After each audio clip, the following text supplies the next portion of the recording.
Les phénomènes hystériques apparaissent lorsque certaines représentations sont exclues de l'association consciente.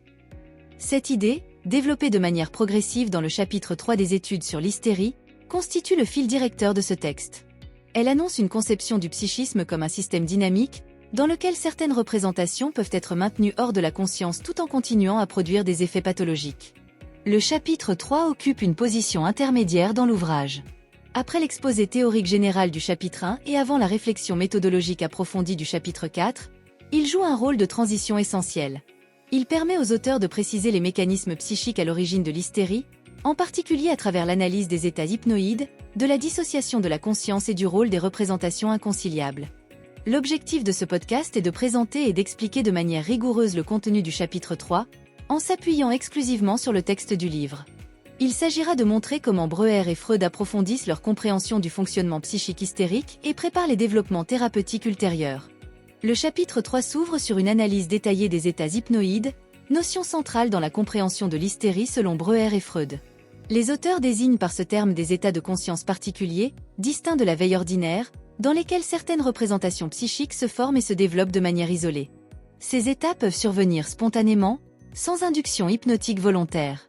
Ils apparaissent notamment dans des situations de forte charge émotionnelle, de fatigue ou de tension psychique. Dans ces moments, la conscience se trouve rétrécie, et certaines représentations échappent au contrôle associatif habituel. Les auteurs insistent sur le fait que les contenus psychiques élaborés dans ces états hypnoïdes ne sont pas intégrés à la conscience normale. Ils demeurent séparés, formant des groupes psychiques autonomes qui peuvent ultérieurement se manifester sous forme de symptômes hystériques. À partir de l'analyse des états hypnoïdes, Breuer et Freud développent la notion de dissociation de la conscience. Ils montrent que le psychisme ne fonctionne pas toujours comme une unité homogène, mais qu'il peut se fragmenter en plusieurs systèmes relativement indépendants. Ces groupes psychiques dissociés contiennent des représentations et des affects qui ne sont pas accessibles à la conscience ordinaire. Toutefois, leur isolement ne signifie pas leur inactivité. Au contraire, ces contenus dissociés conservent une énergie psychique suffisante pour produire des effets somatiques ou psychiques. La dissociation apparaît ainsi comme un mécanisme fondamental de l'hystérie. Elle permet de comprendre comment des expériences passées, apparemment oubliées, continuent à influencer le comportement et les symptômes du patient. Un autre concept central du chapitre 3 est celui de représentation inconciliable. Breuer et Freud désignent par ce terme des idées ou des souvenirs qui entrent en conflit avec les valeurs morales, les normes sociales ou l'image que le sujet a de lui-même. Ces représentations ne peuvent pas être intégrées consciemment sans provoquer une souffrance psychique intense. Elles sont donc exclues du champ de la conscience, non par un acte volontaire, mais par un mécanisme défensif automatique. Cette exclusion empêche cependant leur élaboration psychique. Les auteurs montrent que les représentations inconciliables sont fréquemment à l'origine des phénomènes hystériques. En restant actives dans un système psychique dissocié, elles continuent à exercer une influence indirecte, notamment à travers des symptômes corporels. Le chapitre 3 établit un lien précis entre le conflit psychique et la formation du symptôme hystérique. Lorsqu'une représentation inconciliable est exclue de la conscience, l'affect qui lui est associé ne disparaît pas. Il cherche une autre voie d'expression. Le symptôme hystérique apparaît alors comme une solution de compromis.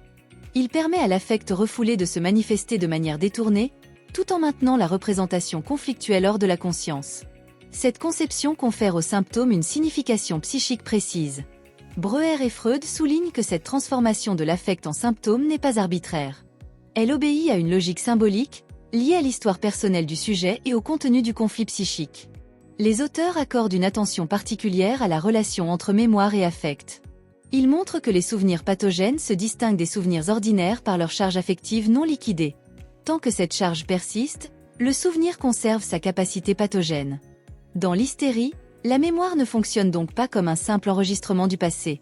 Elle constitue un système actif, capable de produire des effets présents. Les symptômes témoignent de cette persistance du passé dans la vie psychique actuelle. Cette conception dynamique de la mémoire prépare directement les développements thérapeutiques exposés dans les chapitres suivants. Elle justifie la nécessité d'un travail de remémoration et d'élaboration psychique. Bien que le chapitre 3 soit principalement théorique, il s'appuie constamment sur les observations cliniques présentées dans les chapitres précédents. Les auteurs montrent que les mécanismes décrits, états hypnoïdes, dissociation, représentation inconciliable, se retrouvent de manière récurrente dans les cas d'hystérie. Cette articulation entre théorie et clinique confère au chapitre 3 une fonction charnière. Il permet de relier les descriptions empiriques aux principes explicatifs généraux, sans perdre de vue la singularité de chaque cas. Breuer et Freud reconnaissent que les mécanismes qu'ils décrivent ne sont pas toujours directement observables. Ils reposent sur des inférences cliniques et sur l'interprétation des effets thérapeutiques. Les auteurs adoptent néanmoins une attitude prudente. Ils présentent leurs hypothèses comme des modèles explicatifs, susceptibles d'être corrigés ou affinés. Cette prudence méthodologique renforce la crédibilité scientifique du chapitre. Le chapitre 3 des études sur l'hystérie joue un rôle fondamental dans l'économie générale de l'ouvrage. Il approfondit la compréhension des mécanismes psychiques à l'origine de l'hystérie, en mettant en évidence la dissociation de la conscience, le rôle des états hypnoïdes et l'importance des représentations inconciliables. Ce chapitre permet de comprendre comment des conflits psychiques non élaborés peuvent se transformer en symptômes durables. Il prépare ainsi le terrain pour la réflexion thérapeutique développée dans le chapitre 4 et constitue une étape essentielle dans l'élaboration d'une psychologie dynamique du psychisme. Merci de m'avoir écouté. Si vous avez apprécié ce contenu, n'hésitez pas à le partager autour de vous et à nous faire part de vos réflexions dans les commentaires. À très bientôt!